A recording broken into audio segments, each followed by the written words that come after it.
Привет всем! Сегодня второй день моих пробежек и растяжки, которые я собираюсь сесть на шпагат. Сегодня 13 июля. Учитывая то, что мне это плохо дается, то к Новому году, думаю, если не брошу, то сяду. Все сопротивляется, тело, даже погода, дождик пошел. Но если искать себе причины, то так по-любому, конечно же, ничего не получится. А я буду искать способы, так что поехали.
Ну и бонус в конце, чтобы закрепить результат, я вчера придумал, буду какую-нибудь либо силовую, либо какое-нибудь там подтягивание, отжимание, какой-нибудь один подходик такой, чтобы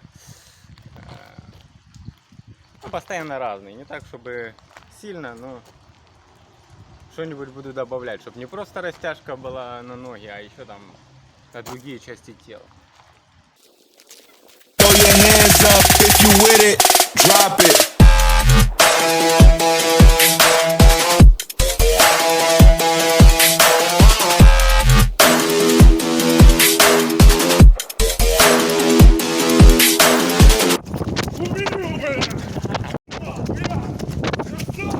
Вот такое вот. Прославишься, сука. Оскорбляет, говорит. Я думаю, вы друзья, блин. Кто ты такой? Я? Да. Представься. Как ты снимаешь, сука, мразь!